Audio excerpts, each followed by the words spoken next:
네, 오늘 우리가 함께 살펴볼 말씀은 예수님께서 예루살렘 성전의 멸망을 예언하시고 그 이후에 제자들이 겪게 될 박해와 고난 속에서 어떻게 행동해야 하고 어떻게 대처해야 할지에 대해서 말씀하시는 장면입니다.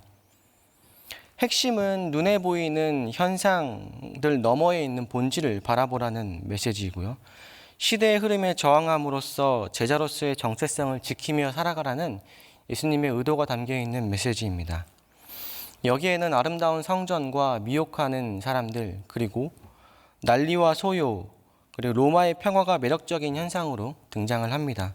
하지만 예수님은 그에 대해서 이 보여지는 것들이 아니라 그 이면에 있는 것들을 바라보고 그리스도인으로서, 제자로서의 정체성을 지키며 살아갈 것을 권면하고 계십니다.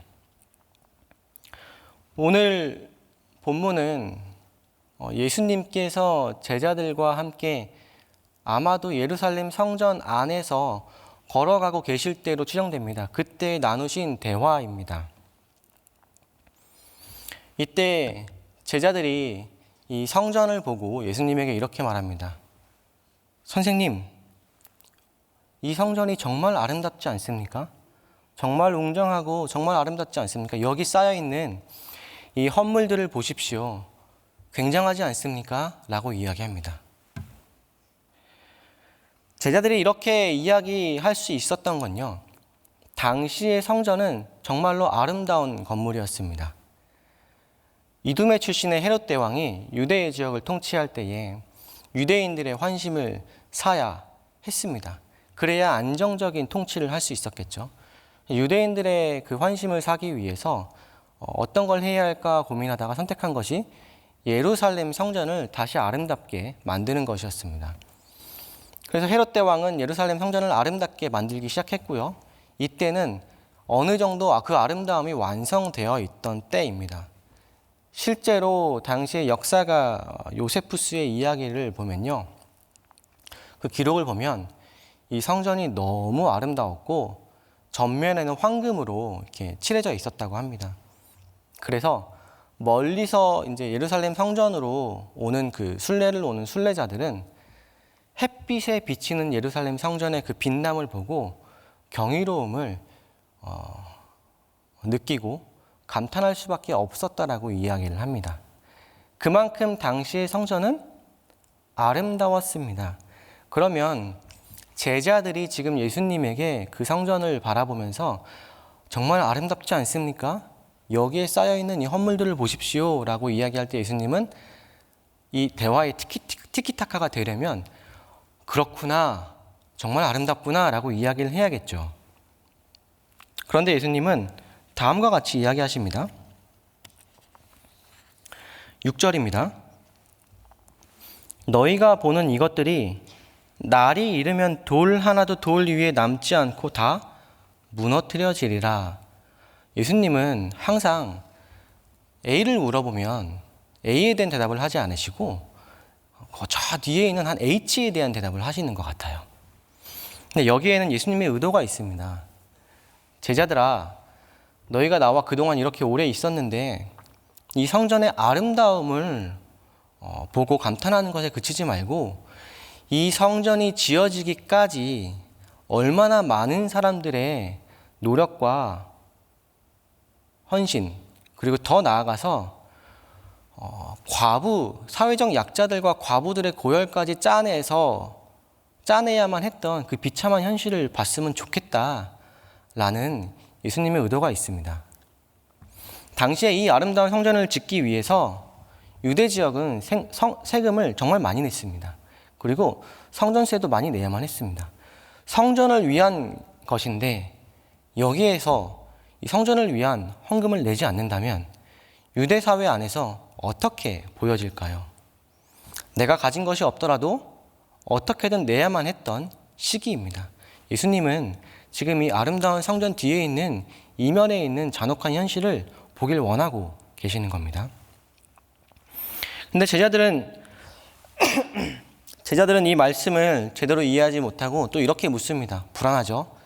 자기들의 신앙의 정체성과 소망이 담겨 있고 하나님의 임재가 있는 성전이 무너질 거라고 하니까요. 이렇게 묻습니다. 선생님, 그러면 어느 때에 이런 일이 있겠습니까? 이런 일이 일어나려고 할 때는 어떤 징조가 있겠습니까? 이 언제 일어날지를 알아야 어떻게 대응을 해야 할지 준비를 해야 하니까 그렇습니다. 그래서 예수님이 또 이들에게 이렇게 말씀하십니다. 앞으로 다가올 일들에 대해서 말씀하시는데 여기에도 동일한 의도가 담겨 있습니다. 미혹을 받지 않도록 주의하라. 많은 사람이 내 이름으로 와서 내가 그러하며 때가 가까이 왔다 하겠으나 그들을 따르지 말라. 실제로 예루살렘 성전이 멸망할 때쯤 전후로 해서 그 지역에는 굉장히 많은 자칭 메시아들이 등장합니다. 실제 역사에도 기록되어 있는 수많은 사람들이 있는데요. 어떤 사람은 내가 요단강을 가리겠다고 하면 나타나기도 하고요. 어떤 사람은 이집트, 애굽 출신의 선지자인데 이 사람은 무려 4,000명의 사람들을 이끌고 광야로 나아갑니다. 이것만 보아도 당시에 거짓 메시아들, 자칭 메시아들이 많았고 그들의 말에 수많은 사람들의 마음이 움직이고 동요했다는 것을 알 수 있습니다. 유대 사회가 휘청휘청한 거죠. 예수님이 이 말씀을 하시는 이유는 그들의 그 유혹과 거짓 메시지에 마음을 뺏기지 말라는 겁니다. 거짓 선지자들과 자칭 메시아들, 사이비 교주들의 특징은 뭐냐면 사람들의 불안한 마음을 이용한다는 겁니다. 당시 유대 사회에서 유대인들은 로마의 압제 속에서 벗어나기를 간절히 원했습니다. 그 탈출구의 유일한 탈출구는 메시아의 도래입니다. 메시아가 오는 것인데 정확하게 자칭 메시아들은 유대 사회 안에서 유대인들의 그 불안한 마음 속에 있는 갈망, 메시아의 도래를 이용한 겁니다. 두 번째로 예수님은 세상에 닥칠 혼란에 대해서 또 말씀하십니다. 난리와 소요, 소문이 있을 것이고 그리고 민족이 민족을 대항하고 나라가 나라를 대적하여 일어나겠고 곳곳에 큰 지진과 기근과 전염병이 있을 것이라고 이야기하죠. 여러분, 당신은 어떤 사회입니까? 유대 지역이 로마의 지배를 받던 시대입니다. 그 당시 로마가 자신들의 통치를 정당화하기 위해서 내건 어떤 슬로건 같은 게 하나 있습니다. 뭐냐면 팍스 로마냐입니다. 로마의 평화. 이 평화는 영원할 것인데 너희가 우리와 우리의 피지배국이 된다면 너희는 이 평화에 동참할 수 있을 것이다 라는 이야기를 하는 거죠. 그런데 여러분, 이 로마의 평화는 영원할 것만 같았지만 끝이 납니다. 200년이나 되는 그 로마의 평화의 기간 동안에 실제로 로마는 군사적으로 안정이 되고요. 그리고 경제적으로 번영을 하고 법체계를 세우는 등 굉장히 안정적인 사회를 이루어갑니다. 그런데 그 이면에 보면요. 로마의 평화는 냉혹한 군사적 진압과 폭력에 기초한 평화였습니다. 반란을 일으킨 지역은 무자비하게 탄압을 당해야만 했고요. 십자가 처형은 공개적인 처형입니다. 그런 일부러 공개적인 처형을 통해서 피지배국의 일상을 통제했습니다. 그리고 피지배 지역에 과도한 세금을 거두어 들임으로써 자신들의 번영을 이뤄갔고요. 그리고 표면적인 그 팍스 로마냐라는 평화에도 불구하고 역사를 보면은 유대 지역 안에서는 끊임없는 소요와 분란과 난리들이 끊임없이 일어났습니다. 네. 예수님은 지금 로마가 선전하는 이 평화가 실제로는 갈등과 불안정으로 가득 차 있다는 것을 폭로하고 있는 겁니다. 폭로하고 계시는 겁니다. 로마의 평화라는 거대한 제국의 선전 앞에 민족이 민족을, 나라가 나라를 대적하여 일어나는 이 상황들을 이야기하시면서 그 로마 제국의 그 이데올로기의 그 허구성을 드러내고 계시는 겁니다. 지금 아름다운 성전 뒤에 있는 그 가난한 사람들의 비참함, 로마의 평화 뒤에 있는 잔혹함, 그리고 미혹한 사람들의 그 그럴듯해 보이는 것 뒤에 있는 거짓, 이 이면들을 지금 보라고 계속 말씀하시는 거죠. 예수님은 이제 더 나아가 제자들이 곧 직면할 개인적인 박해에 대해서도 말씀하십니다. 그 시대가 이제 오잖아요. 예수님께서 말씀하신 시대가 오는데 그때 제자들이 분명히 예수님이 가르치신 대로 복음을 가지고 살아갈 겁니다. 황제를 주님이라고 부르는 사회에서 그리스도를 주님이라고 부른다면 제자들은 당연히 그리스도인들은 자연스럽게 박해를 받게 될 겁니다. 이제 예수님은 그 박해의 상황이 올 때 어떻게 해야 될지에 대해서 말씀하기 시작하십니다. 이 모든 일 전에 내 이름으로 말미암아 너희에게 손을 대어 박해하며 회당과 옥에 넘겨주며 임금들과 집권자들 앞에 끌려가려니와 이 일이 도리어 너희에게 증거가 되리라. 제자들이 예수님의 가르침을 따르며 로마 제국에 저항하며 살아갈 때에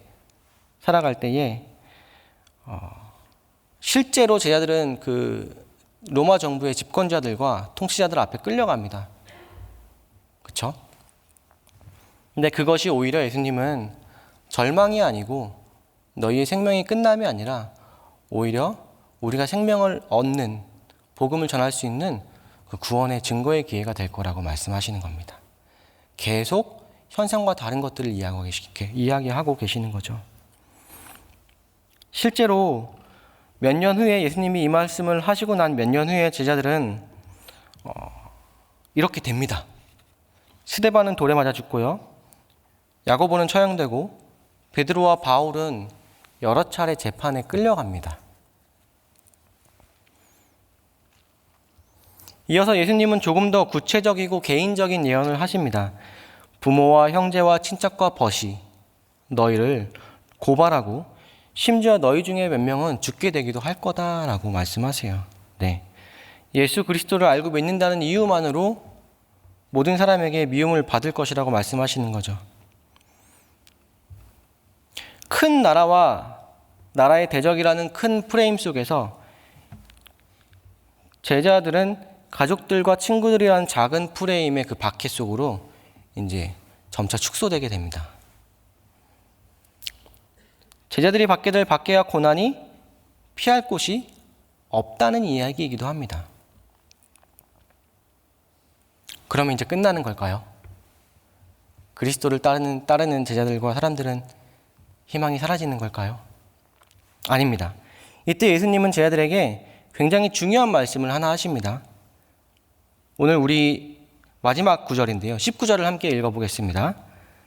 함께 읽겠습니다. 시작.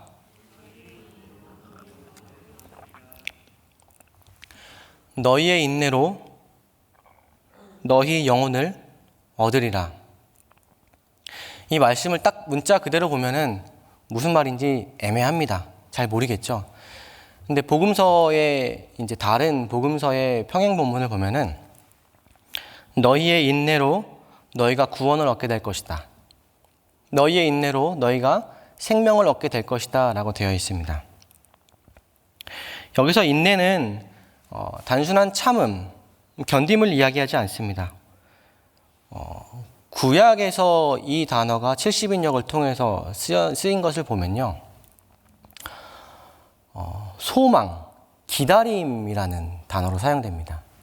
즉, 하나님의 신실하심을 믿고 약속의 성취를 기다리는 종말론적 소망으로 해석할 수 있습니다.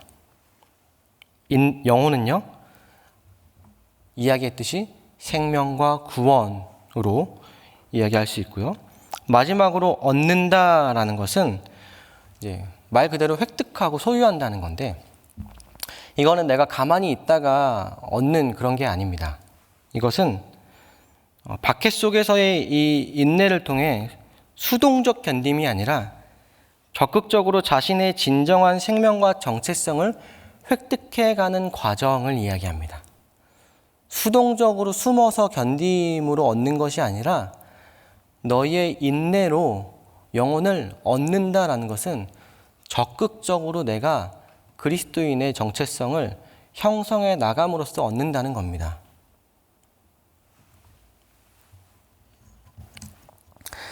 그러면 너희의 인내로 너희 영혼을 얻으리라는 예수님의 말씀은 다음 두 가지 차원에서 이해할 수 있습니다.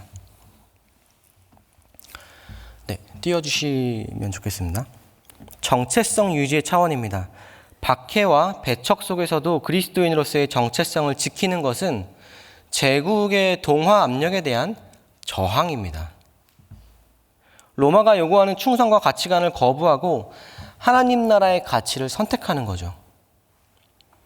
두 번째는 대안적 공동체 형성의 차원입니다. 함께 인내하는 신앙 공동체는 제국의 폭력과 경쟁에 기초한 사회와는 다른 삶의 방식을 보여줍니다. 초기 그리스도인들은 사회적 지위나 민족적 차별을 넘어서는 새로운 형태의 공동체를 형성했습니다. 동의하시나요? 그렇죠. AD 70년에 예수님의 이 말씀대로 로마군은 예루살렘 성전을 완벽하게 무너뜨립니다. 그리고 문자 그대로 돌 위에 돌 하나도 남지 않게 됩니다. 왜 그런지 아시나요?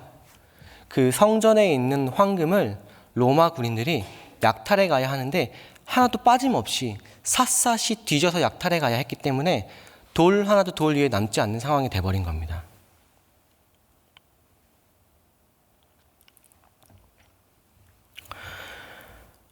너희의 인내로 너희 영혼을 얻으리라. 이 말씀은 오늘 우리에게도 강력한 약속을 줍니다. 세상은 여전히 거짓된 평화와 안전을 우리에게 약속하면서 우리에게 어느 정도의 타협과 순응을 요구합니다. 그러나 우리가 하나님 나라의 가치를 지키며 인내할 때 우리는 세상이 주지 못하는 하나님 나라 안에서만 경험할 수 있는 진정한 생명을 얻게 됩니다. 그리스도인들은 대세에 끌려가기보다는 저항하고 더 나아가서 날마다 이제 개혁하는 사람들입니다. 개혁이라는 것은 살아있는 생명과 같습니다. 끊임없이 개혁하지 않으면 언젠가는 어느 순간에는 그 생명력을 잃기 마련입니다. 근데 그리스도인들의 이 개혁은 투쟁이 아니라 낮아짐입니다. 성육신입니다.